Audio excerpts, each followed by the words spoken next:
sit at your desk, staring at the blank document that's been open for 3 hours. You know exactly what you want to write, but every sentence you type gets deleted within minutes. It's not good enough. It doesn't capture the idea perfectly. It needs to be better before anyone can see it.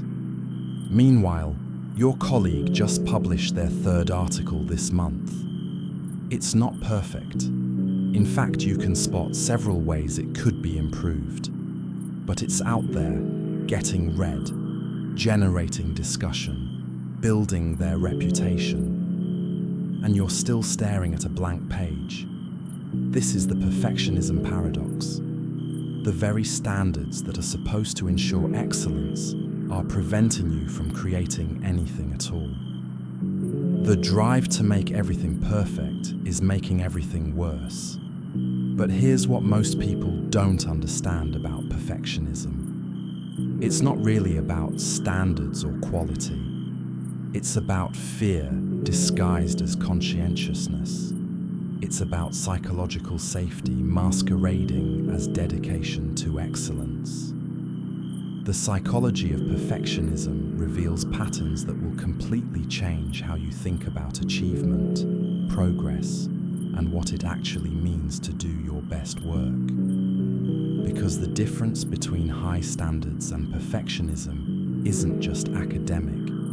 It's the difference between people who create and people who get stuck in endless preparation. Why do some people use high standards to fuel remarkable progress, while others use them to justify never finishing anything? What psychological mechanisms turn the pursuit of excellence into a prison of paralysis? And how do you maintain quality while escaping the mental traps that keep perfectionism spinning in place? The answers are more surprising and more hopeful than most perfectionists realize.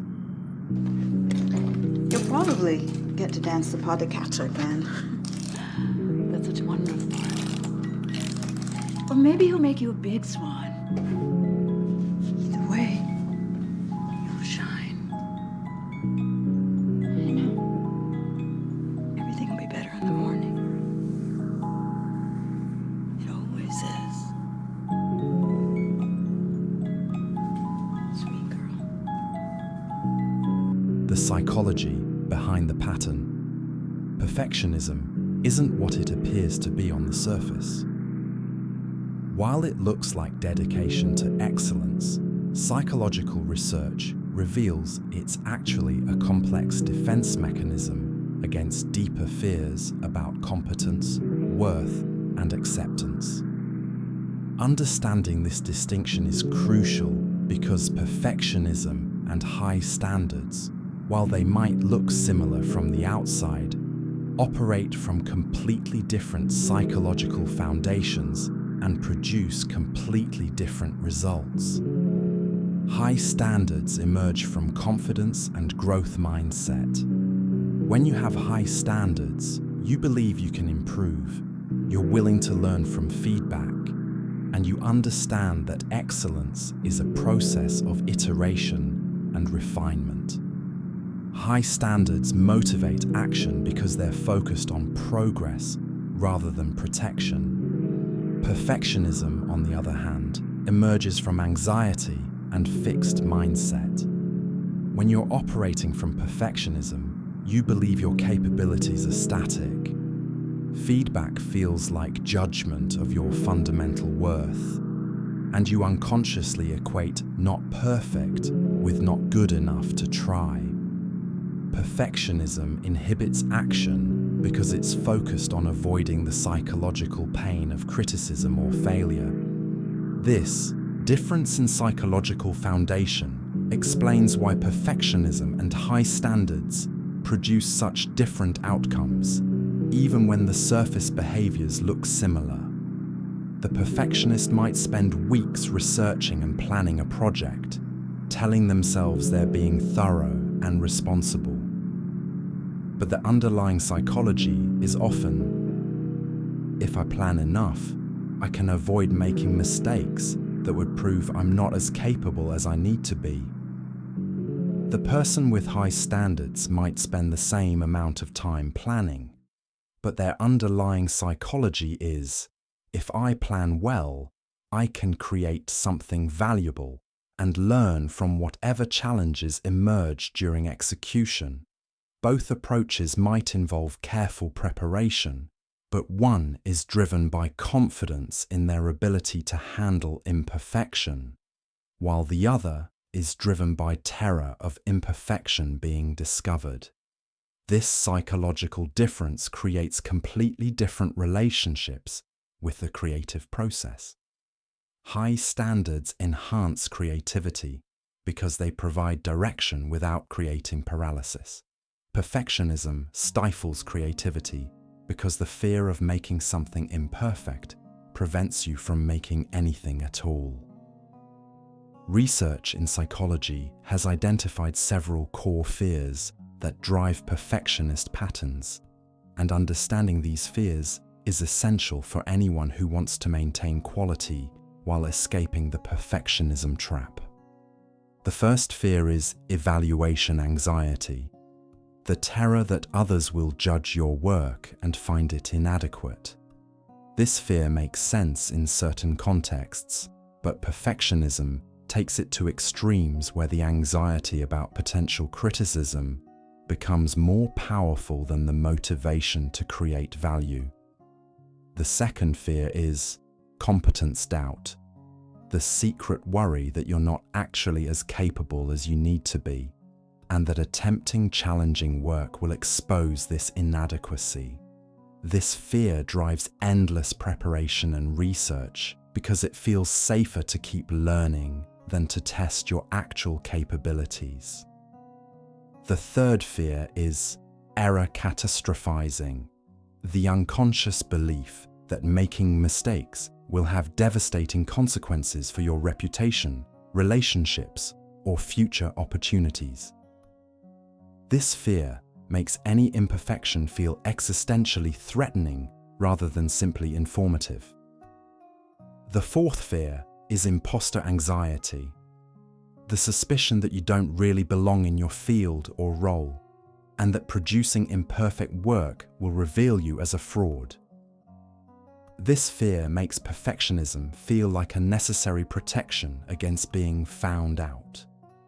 These fears aren't character flaws or signs of weakness. They're understandable psychological responses to cultural messages about success, achievement, and worth. But when these fears drive your approach to work and creativity, they create patterns that actually increase the likelihood of the exact outcomes you're trying to avoid. Perfectionism doesn't protect you from criticism. It prevents you from creating work that could receive criticism. It doesn't prove your competence. It prevents you from developing competence through practice and feedback. It doesn't prevent mistakes. It prevents you from making the mistakes that would teach you how to improve. Understanding this psychology is the first step toward developing a healthier relationship with excellence and progress. How perfectionism sabotages progress. The most devastating effect of perfectionism isn't that it produces imperfect work. It's that it often prevents the production of any work at all. Research in cognitive psychology has identified several specific mechanisms through which perfectionist thinking interferes with progress and learning. The first mechanism is analysis paralysis. Perfectionists often get stuck in planning and research phases because they're unconsciously trying to solve all potential problems before they begin execution. While thorough planning can be valuable, perfectionist planning is driven by anxiety rather than strategy. The perfectionist researches not to understand what they need to know, but to feel safe from potential criticism. They plan not to increase their chances of success, but to decrease their chances of encountering situations where their performance might be judged as inadequate. This leads to what psychologists call infinite preparation syndrome, the tendency to always find one more thing to research, one more skill to develop, one more factor to consider before actually beginning the work. The planning becomes a form of sophisticated procrastination that feels productive while actually preventing progress.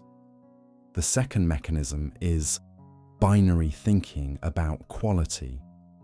Perfectionists tend to categorize work as either good enough to share or not good enough to exist.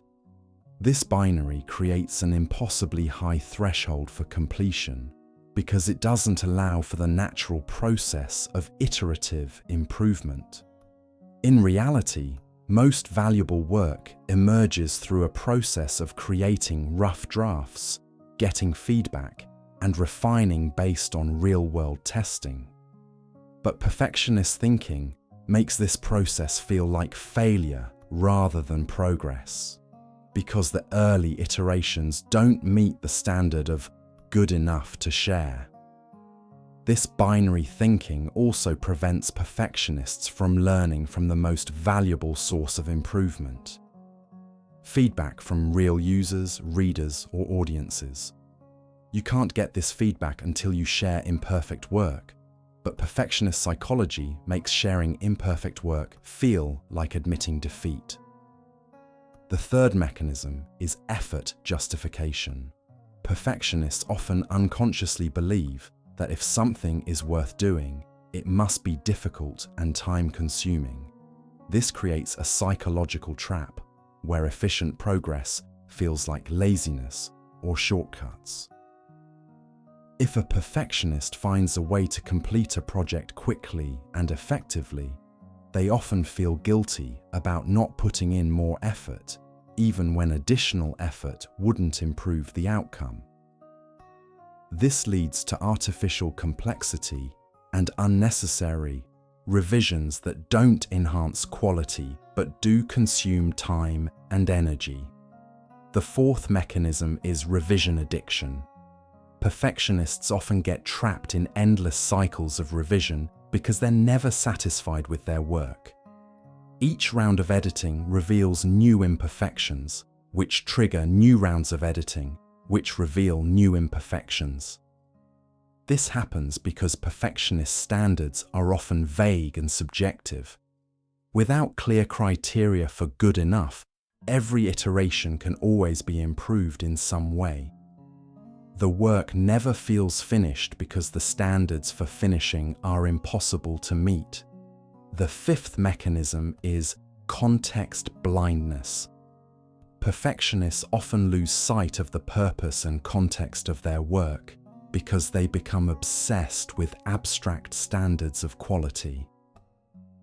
They might spend hours perfecting a detail that no one else will notice while ignoring aspects of the work that actually matter to their audience or goals. This happens because perfectionist thinking focuses on avoiding any possible criticism rather than achieving specific objectives. When your goal is to prevent anyone from finding any flaw in your work, you lose track of what would actually make the work valuable to the people you're trying to serve. These mechanisms work together to create what researchers call the perfectionism paradox. The harder you try to make something perfect, the less likely you are to complete it at all, and the less likely you are to develop the skills that would actually improve your work over time. The most tragic aspect of this paradox is that perfectionists often have excellent instincts for quality and improvement. Their eye for detail and commitment to excellence could be tremendous assets if applied within a healthier psychological framework. But perfectionist psychology turns these strengths into obstacles that prevent the very progress they're intended to create. The neuroscience of perfectionist thinking. Recent advances in neuroscience have revealed fascinating insights about what happens in the brain when perfectionist thinking takes over. Understanding these patterns can help explain why perfectionism feels so compelling, even when it produces counterproductive results. The brain regions most active during perfectionist episodes are those associated with threat detection and anxiety, rather than creative thinking and problem solving. When you're in a perfectionist mindset, your brain is essentially in a mild state of emergency, constantly scanning for potential problems and threats to your psychological safety. This threat detection mode activates what neuroscientists call the default mode network, a collection of brain regions that become active when you're not focused on specific tasks. But instead of the relaxed, wandering attention that characterizes healthy default mode activity, perfectionist thinking creates what researchers call anxious rumination patterns. These patterns involve repetitive, circular thinking about potential problems, mistakes, and criticisms. Your brain gets stuck in loops of, what if this isn't good enough? And what if people think this is terrible? And what if I'm not as capable as I thought? These rumination loops consume enormous amounts of mental energy while producing no useful solutions or insights. Meanwhile, the brain regions associated with creativity, flow states, and productive problem solving become less active. This explains why perfectionist thinking often makes you feel mentally exhausted, even when you haven't accomplished much actual work. Your brain has been running anxiety programs rather than creative programs. The neuroscience also reveals why perfectionist thinking is so psychologically sticky. The brain regions activated during perfectionist episodes are the same regions that evolved to keep our ancestors safe from physical threats. When these systems are activated, they create a sense of urgency and importance that makes perfectionist thinking feel necessary and responsible rather than optional and counterproductive. This is why logical arguments about the problems with perfectionism often don't change perfectionist behavior. The part of your brain that understands the logic is different from the part that's driving the perfectionist behavior. You can intellectually understand that your standards are unrealistic while still feeling compelled to meet them. Understanding this neuroscience provides hope because it reveals that perfectionist thinking is a changeable pattern rather than a fixed personality trait. Your brain is plastic, which means you can train it to respond differently to creative challenges and quality standards. Research shows that specific practices can shift your brain out of threat detection mode and into creative, problem-solving mode. These practices don't require you to lower your standards or accept mediocrity. Instead, they help you apply your commitment to quality within a psychological framework that actually supports progress rather than preventing it. Mindfulness practices, for example, can help you notice when your brain shifts into perfectionist rumination patterns and consciously redirect your attention toward present-moment problem-solving. This doesn't eliminate your awareness of quality standards, but it prevents anxiety about quality from hijacking your creative processes. Progressive goal setting can help retrain your brain to find satisfaction in iterative improvement, rather than only in final perfection. When you celebrate progress toward your standards, rather than only celebrating the achievement of perfect standards, you gradually shift your neural reward patterns toward approaches that actually support long-term excellence. Process-focused practices can help shift your brain's attention from outcome anxiety to present moment engagement with your work. When you're focused on the process of creating rather than the judgment of what you create, your brain naturally shifts into the flow states that produce both higher quality work and greater psychological satisfaction. The key insight from neuroscience research is that perfectionist thinking hijacks brain systems that evolved for physical survival and applies them to creative and intellectual challenges. But creative challenges require different neural approaches than survival challenges. Learning to recognize this difference and consciously shift between different neural modes is a skill that can be developed with practice. The cultural psychology of perfectionism. Perfectionism doesn't emerge in a vacuum. It's heavily influenced by cultural messages about success, worth, and achievement that many people absorb unconsciously from families, schools, and social environments. Understanding these cultural influences is important because perfectionist thinking often feels like personal virtue rather than learned anxiety patterns. When you understand how cultural messages shape perfectionist psychology, you can begin to evaluate whether these patterns actually serve your goals and values, or whether they're artifacts of environments that may not have had your best interests in mind. One of the most powerful cultural drivers of perfectionism is what psychologists call conditional approval systems.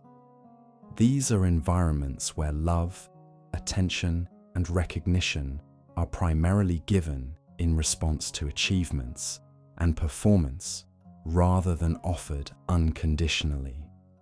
Children who grow up in conditional approval systems often develop the unconscious belief that their worth as people is directly tied to the quality of their performance. This creates enormous psychological pressure because every task becomes a test of personal adequacy rather than simply an opportunity to create value or solve problems.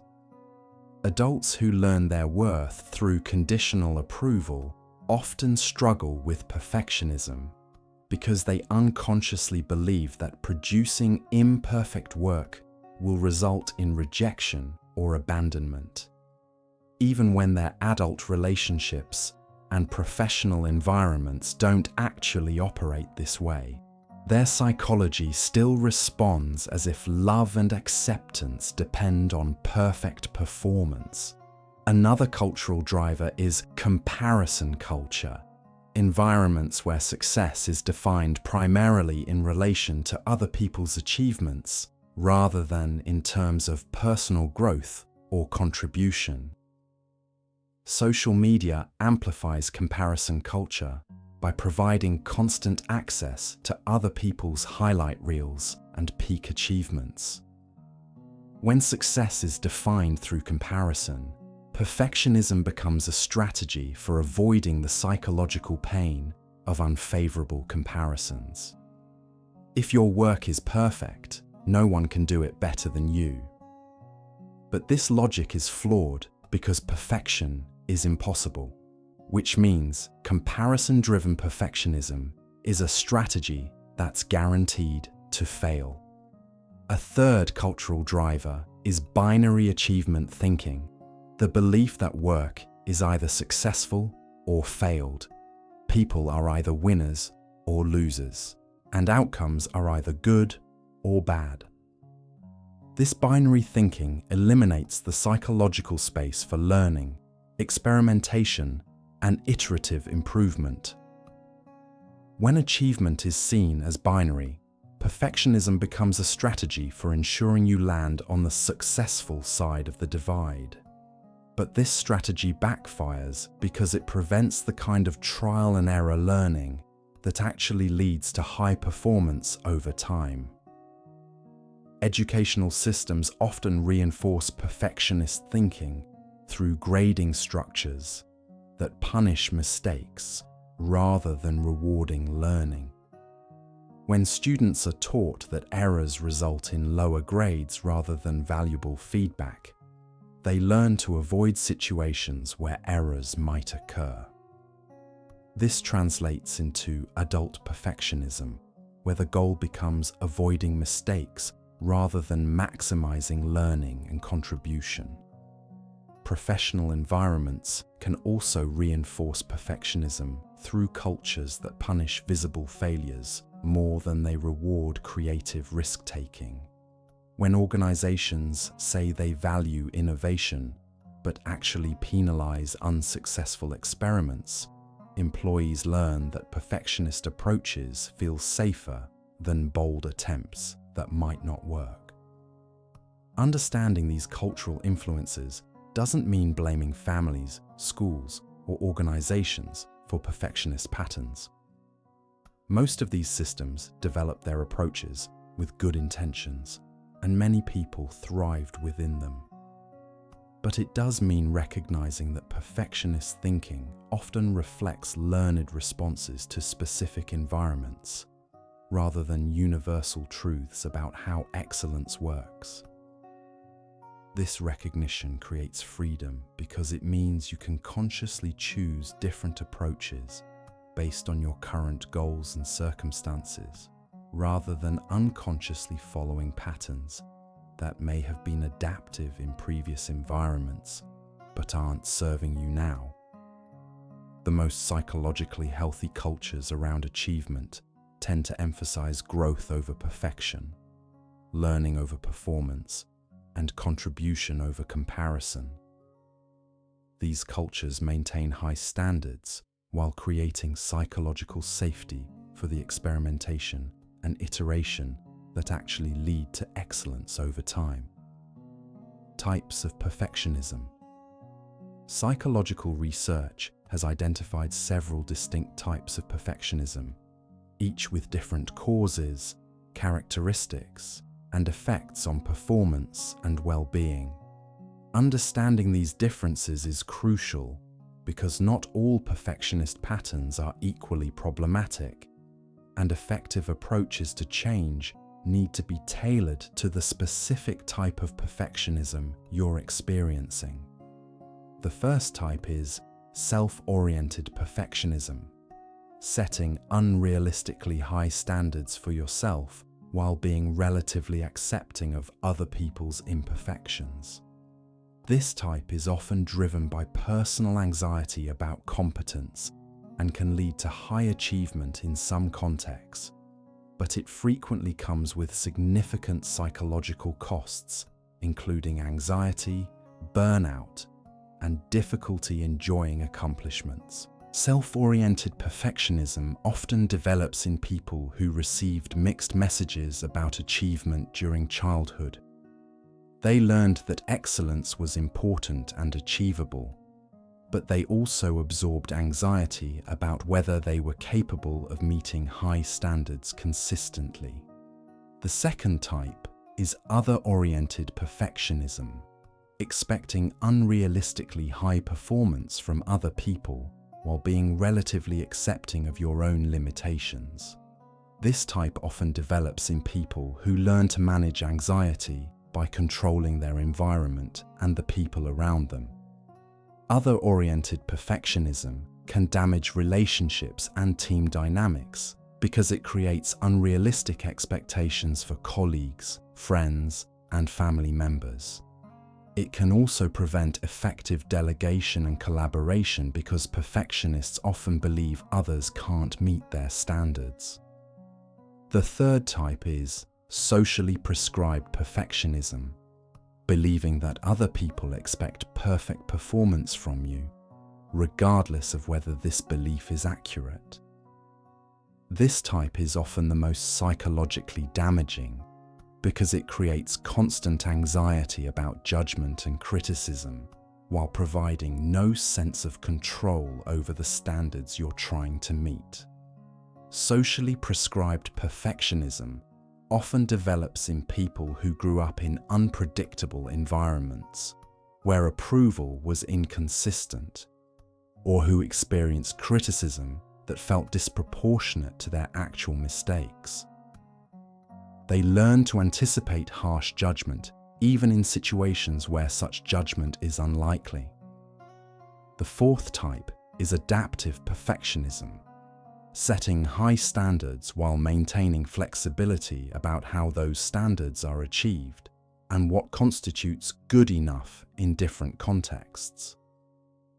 This type is associated with better performance and higher life satisfaction than the other types. Adaptive perfectionism involves pursuing excellence while maintaining perspective about the purpose and context of your work. Adaptive perfectionists can appreciate quality while also appreciating progress, completion, and learning. They tend to view mistakes as information rather than failures. Understanding which type of perfectionism you experience most strongly can help you develop more targeted approaches to change. Self-oriented perfectionism might respond well to self-compassion practices and more realistic goal setting. Other-oriented perfectionism might require work on accepting other people's autonomy and learning styles. Socially prescribed perfectionism might benefit from reality testing exercises and building confidence in your ability to handle criticism.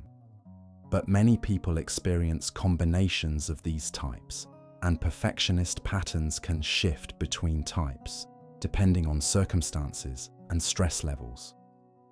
The goal isn't to eliminate all perfectionist tendencies, but to move toward the adaptive type that maintains high standards while supporting rather than sabotaging progress and well-being.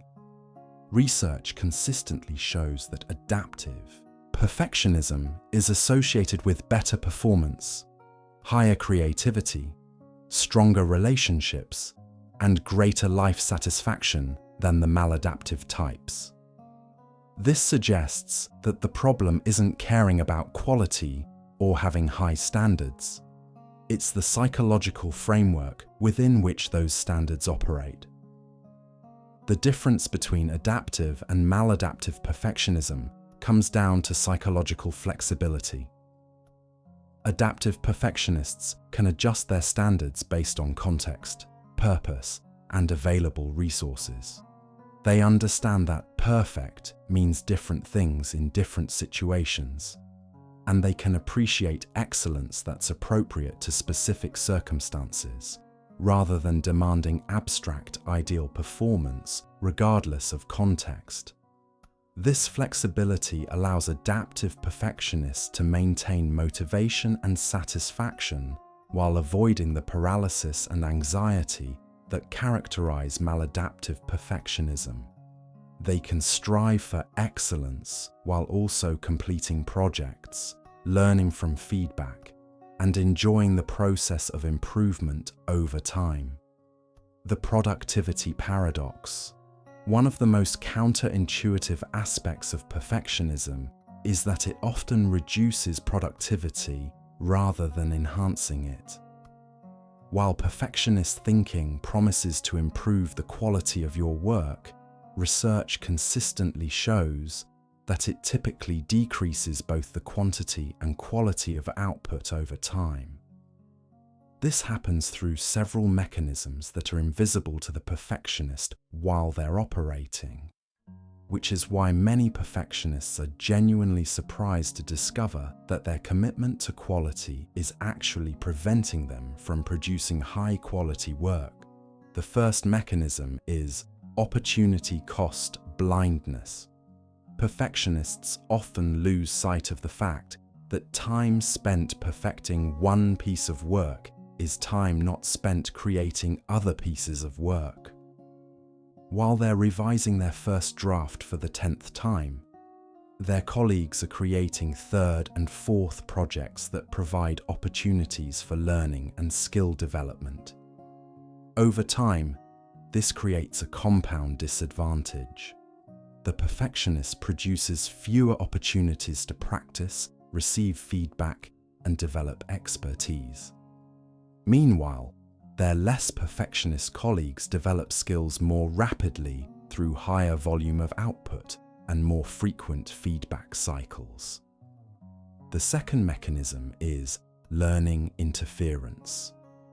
Perfectionist thinking often prevents people from engaging in the kind of experimentation and risk-taking that leads to breakthrough improvements. Because perfectionists are focused on avoiding mistakes, they tend to repeat approaches that feel safe rather than trying techniques that might fail, but could also lead to significant advances. This creates what researchers call competence ceiling effects.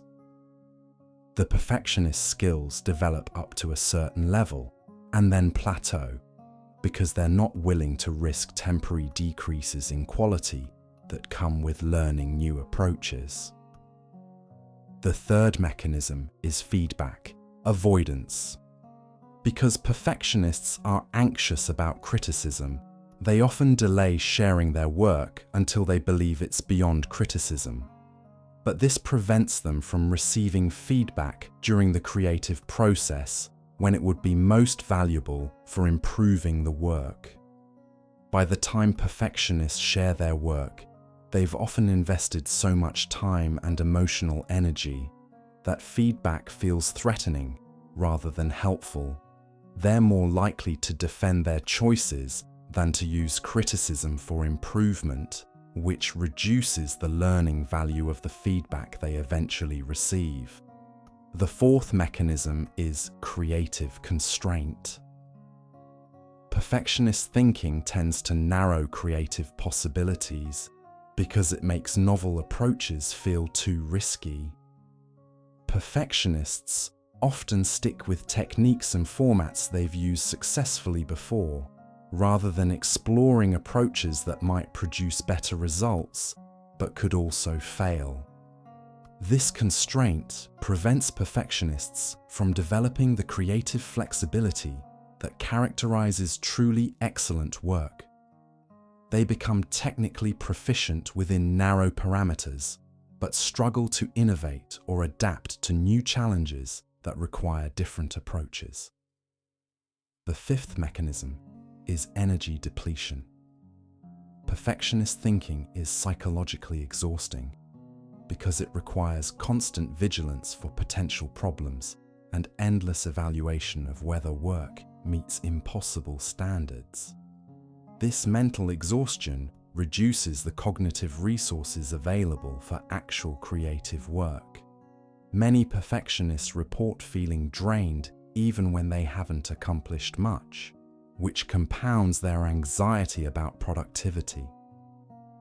They interpret this exhaustion as evidence that they need to work harder when actually they need to work more efficiently by changing their psychological approach to quality and completion. These mechanisms work together to create what researchers call the perfectionism productivity trap. The harder you try to perfect individual pieces of work, the less overall progress you make and the less skill development you achieve. Over time, this can lead to a situation where perfectionist thinking not only reduces quantity, but actually reduces quality as well, because you're not developing expertise as rapidly as you could through higher volume practice and feedback. The most successful creative professionals tend to follow what researchers call prolific quality strategies. They produce large volumes of work while maintaining strong quality standards. They understand that the path to excellent work runs through producing a lot of good work, not through trying to make every piece perfect. This approach requires a different relationship with individual projects. Instead of trying to make each project perfect, prolific quality creators focus on making each project as good as it can be within reasonable time and resource constraints, then moving on to the next project where they can apply what they learned. This doesn't mean accepting mediocrity or abandoning quality standards. It means understanding that excellence is a long-term outcome of sustained high-quality practice, rather than a short-term outcome of perfectionist effort on individual projects. Breaking free, a psychological framework. Understanding the problems with perfectionism is only the first step. The more important question is how to maintain commitment to quality and excellence while escaping the psychological traps that make perfectionism counterproductive. The answer isn't to lower your standards or accept mediocrity. Research shows that people with high standards tend to achieve better results and report higher life satisfaction than those with low standards. The goal is to develop what psychologists call adaptive excellence, an approach to quality that supports rather than sabotages progress and learning. Adaptive excellence involves several key psychological shifts that allow you to pursue high standards within a framework that actually works. The first shift is from perfection orientation to progress orientation. Instead of measuring success by how close you come to perfect performance, you measure success by how much you improve over time. This shift allows you to appreciate both high achievement and meaningful growth, which provides more frequent positive feedback and sustainable motivation. Progress orientation doesn't mean abandoning quality standards. It means understanding that excellence is a direction rather than a destination, and that consistent movement in the direction of excellence is more valuable than occasional perfect performance surrounded by paralysis and procrastination. The second shift is from outcome anxiety to process engagement. Instead of focusing primarily on how your finished work will be judged, you focus primarily on the quality of your attention and effort during the creative process. This shift reduces anxiety while actually improving outcomes, because engaged attention during the process leads to better results than anxious attention to potential judgments. Process engagement allows you to maintain high standards while enjoying the work itself rather than suffering through it in pursuit of future validation.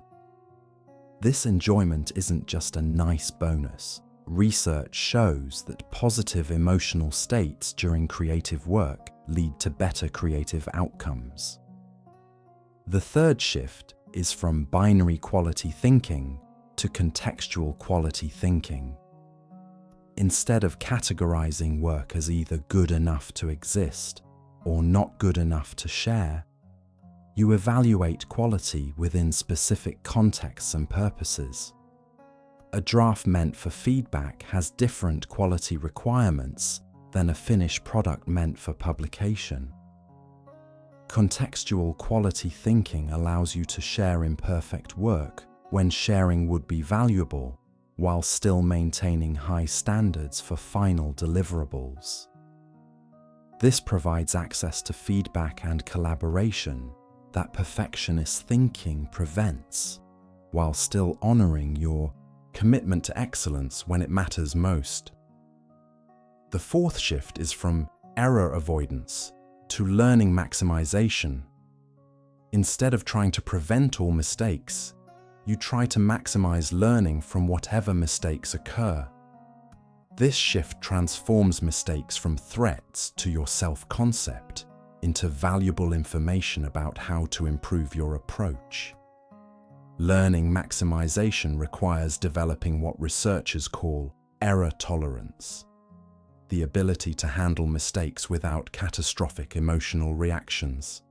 This doesn't mean being careless or accepting poor performance.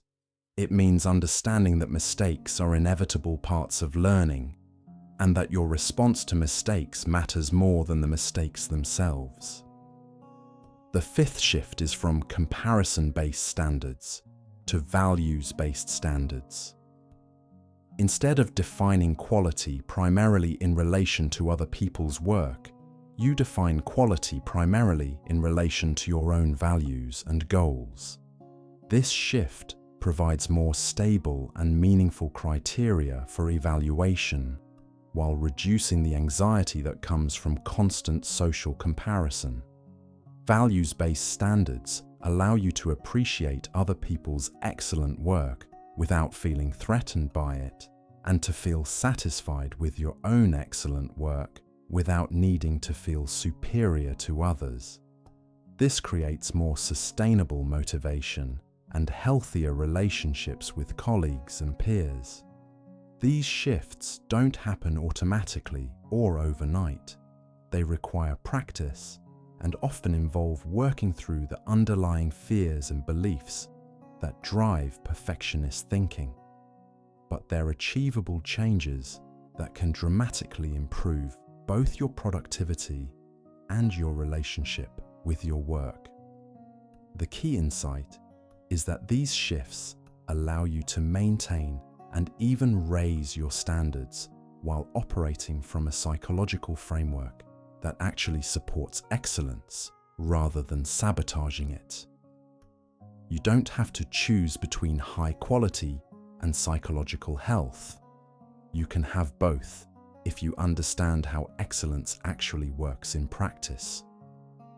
Practical strategies for reformed perfectionists.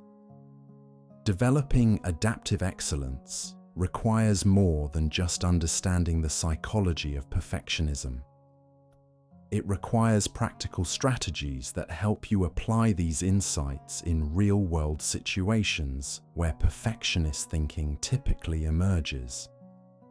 These strategies are designed to work with rather than against your commitment to quality. The goal isn't to become less conscientious, but to channel your conscientiousness in directions that actually support excellence and progress. The first strategy is minimum viable completion. For any project, define the minimum level of quality that would make the work valuable to its intended audience or purpose. This becomes your completion threshold. When the work reaches this level, you commit to finishing and sharing it, rather than continuing to revise indefinitely. Minimum viable completion doesn't mean accepting low quality. It means defining good enough to move forward in advance, rather than letting perfectionist anxiety determine when work is ready.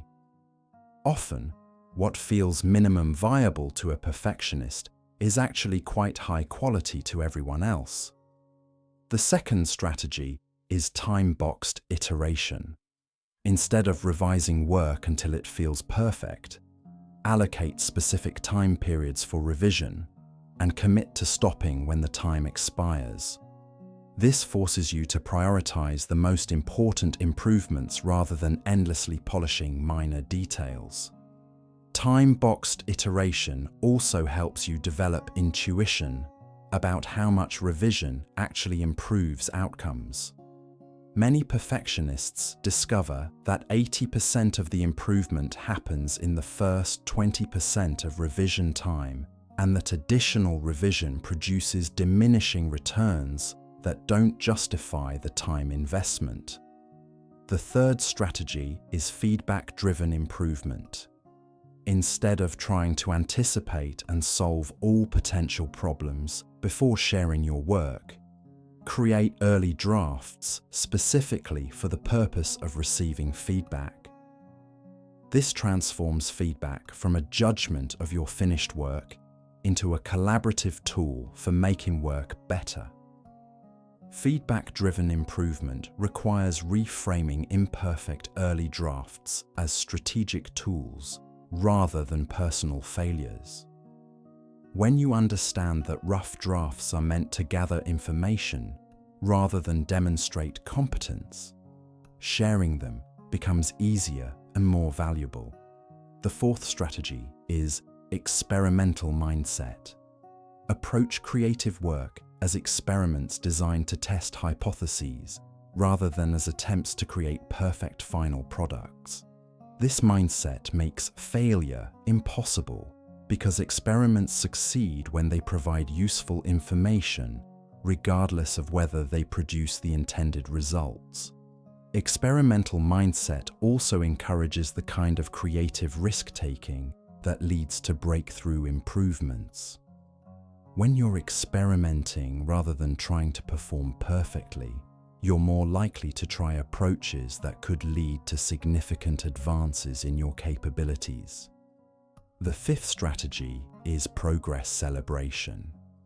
Regularly acknowledge and appreciate improvements in your work, even when the work isn't yet at the level you ultimately want to achieve. This provides positive feedback for the learning process, rather than only for final outcomes.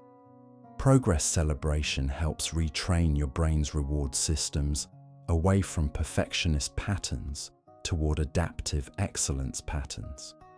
When you feel satisfied by meaningful progress, you're less likely to need perfect outcomes to feel successful. The sixth strategy is error recovery practice. When mistakes happen, focus on how quickly and effectively you can address them rather than on preventing them entirely. This builds confidence in your ability to handle imperfection, which reduces the anxiety that drives perfectionist thinking. Error recovery practice also improves your actual performance, because people who can handle mistakes effectively are more willing to take appropriate risks and try challenging approaches. The result is often higher quality work than what's produced by error avoidance strategies. The seventh strategy is contextual quality adjustment. Consciously vary your quality standards based on the purpose and context of different work. A quick email deserves different attention than a formal presentation, which deserves different attention than a published article.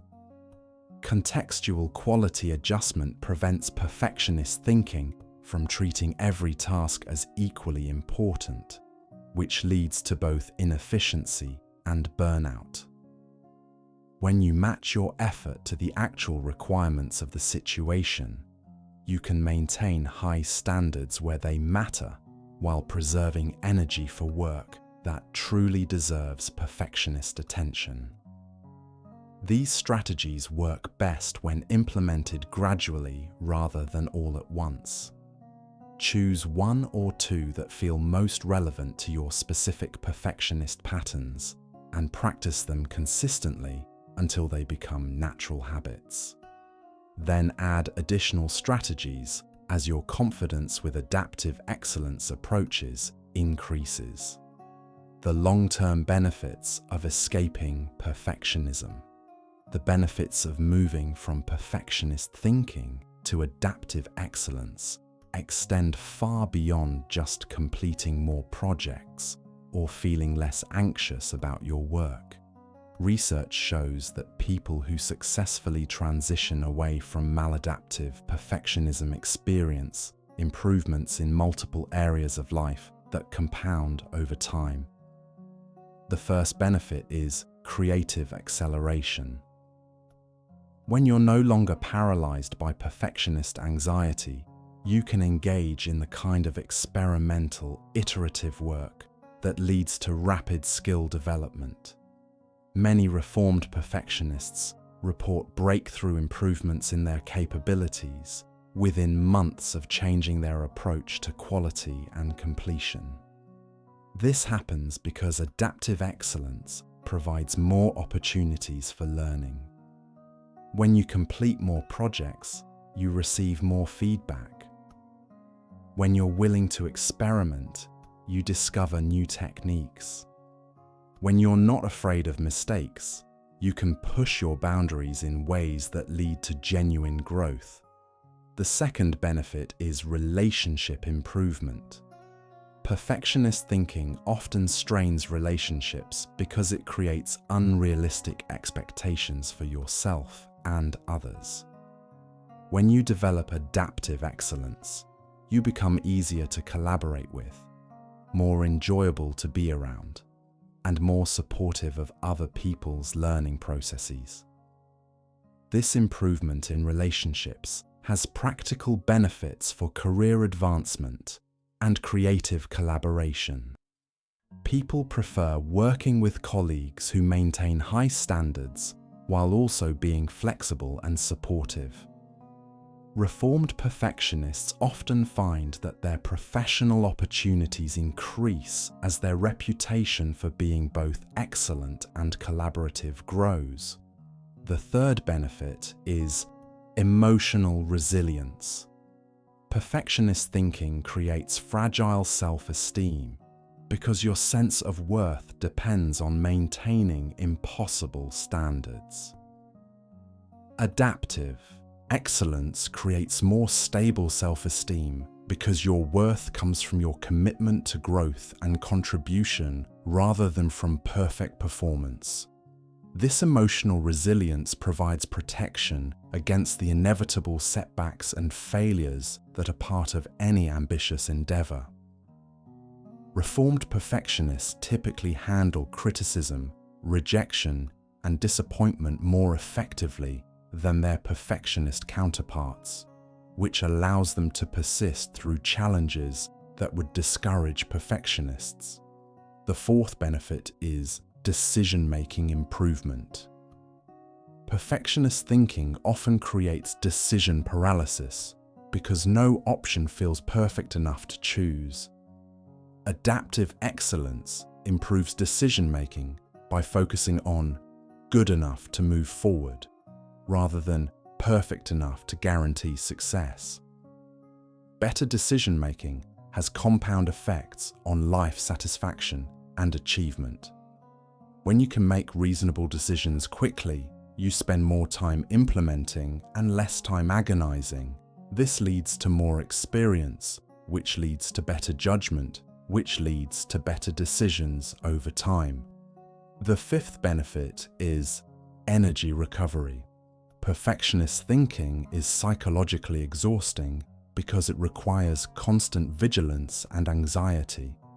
Adaptive excellence is more energizing because it focuses on engagement and progress rather than threat detection and error avoidance. The energy recovery that comes from escaping perfectionism often surprises reformed perfectionists. Many report feeling more enthusiastic about their work, more motivated to tackle challenges, and more capable of sustaining effort over long periods. This energy becomes available for actual creative work rather than perfectionist anxiety. The sixth benefit is authentic achievement. Perfectionist thinking often leads to achievements that feel hollow because they're driven by fear rather than genuine interest. Adaptive excellence leads to achievements that feel meaningful because they're aligned with your actual values and interests. When you're not driven by perfectionist anxiety, you can choose projects and goals based on what genuinely matters to you rather than what feels safe or impressive. This leads to work that's more personally satisfying and often more innovative and valuable. The long-term trajectory of these benefits is particularly encouraging. Unlike many self-improvement efforts that require constant willpower and maintenance, the transition to adaptive excellence tends to be self-reinforcing. As you experience the benefits of this approach, it becomes easier and more natural to maintain. Many reformed perfectionists report that after a year or two of practicing adaptive excellence, they can't imagine returning to perfectionist thinking because the contrast in productivity, creativity, and life satisfaction is so dramatic. They don't miss the anxiety and paralysis that characterize their perfectionist period, and they appreciate the achievements and relationships that became possible once they escaped the perfectionist trap. This doesn't mean they've lowered their standards or become less committed to quality. Most report that their actual output quality has improved because they're producing more work, receiving more feedback, and developing skills more rapidly. The difference is that they're achieving excellence through sustainable, psychologically healthy methods rather than through anxiety and self-criticism. The ultimate benefit of escaping perfectionism is that it allows you to become the kind of person you were probably trying to become when you first adopted perfectionist thinking. Most perfectionists originally want to do excellent work, contribute meaningfully, and feel proud of their achievements. Perfectionist thinking promises to deliver these outcomes, but typically prevents them. Adaptive excellence actually delivers them, while also providing the psychological satisfaction and life balance that makes success genuinely enjoyable. The choice between perfectionism and adaptive excellence isn't really a choice between high standards and low standards. It's a choice between approaches that promise excellence but deliver paralysis, and approaches that deliver both excellence and the psychological freedom to enjoy your achievements.